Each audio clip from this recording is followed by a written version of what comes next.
Não raro, eu encontro pessoas que me acham uma pessoa culta, vamos dizer assim. Eu não tenho vergonha de dizer se dizem que eu sou inteligente, até porque inteligente todo mundo é, né?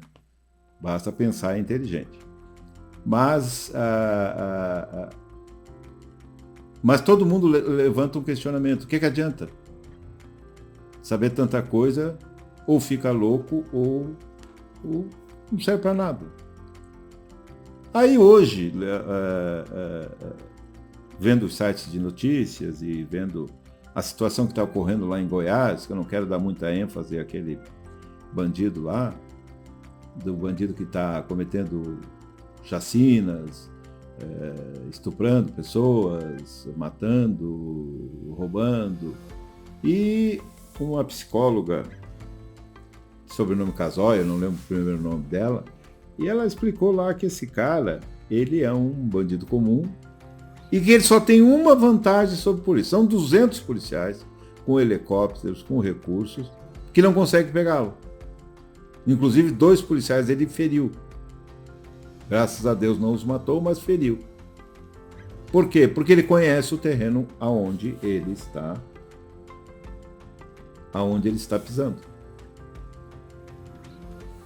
Então, no caso dele, o conhecimento empírico, tirado da experiência que ele tem desse lugar, está valendo para ele a capacidade de fazer 200 policiais se baterem uns nos outros sem encontrá-lo.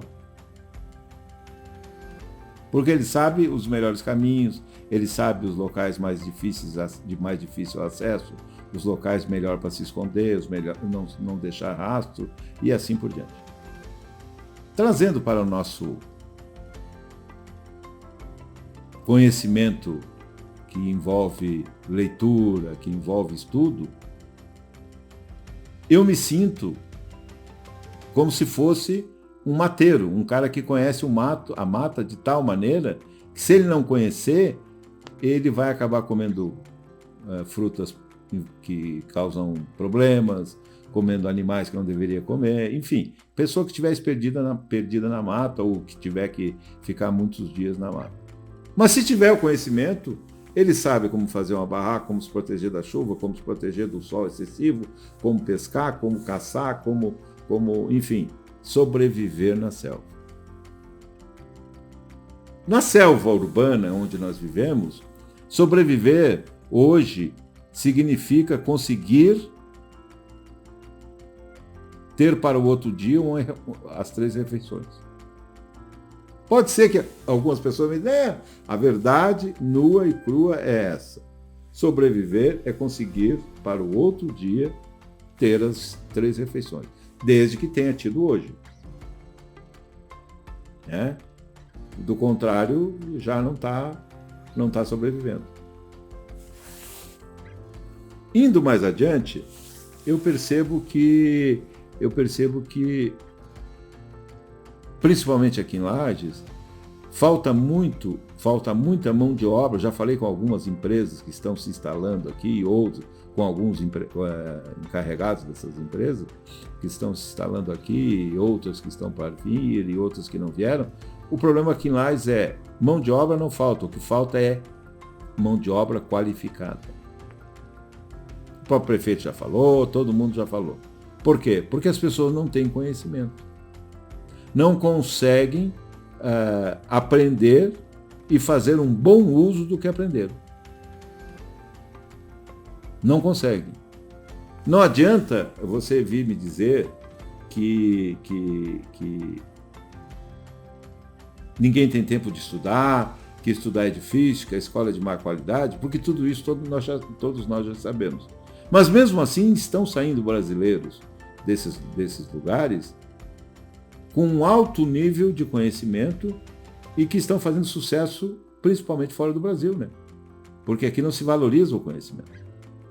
Não se dá essa valoração. Por isso que eu quero que recomece tudo o país de novo. Estou falando dentro de uma perspectiva de nação e de pacto social, de contrato social.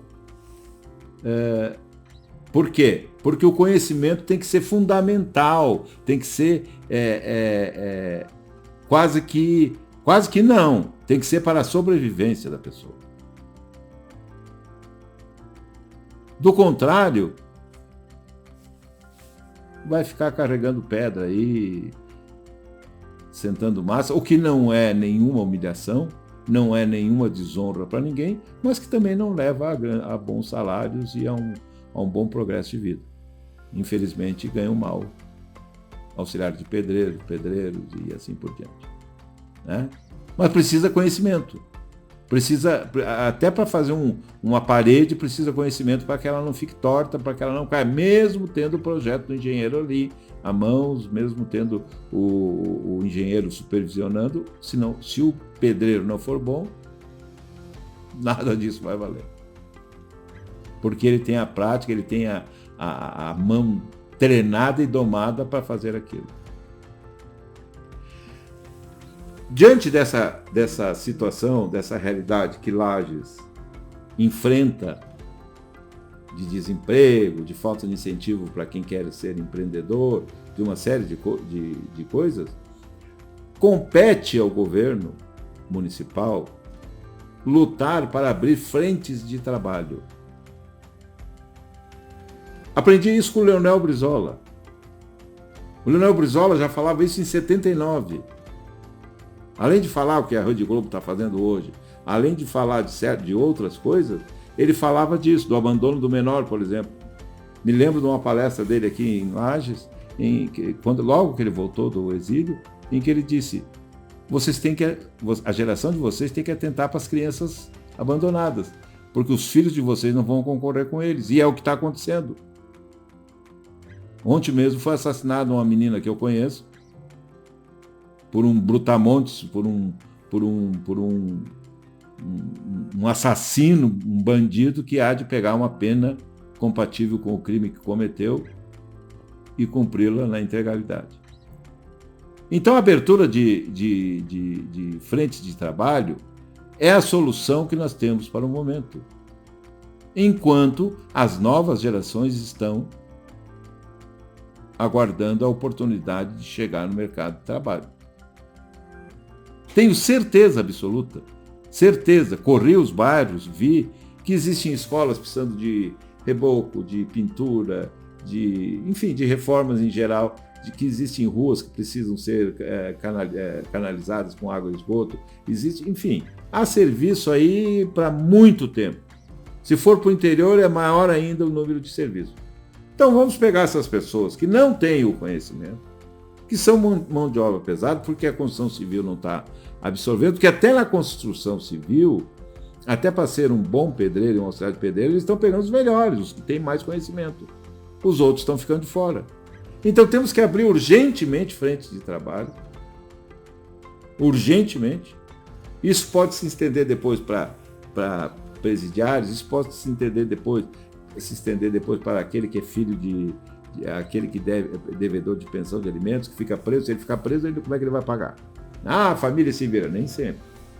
E se ele puxar o tempo de prisão determinado pelo juiz e não pagar? Quem sai no prejuízo é o menor. Então, botar esse sujeito a trabalhar, botar esse sujeito a pagar a pensão, era uma das obrigações do Estado.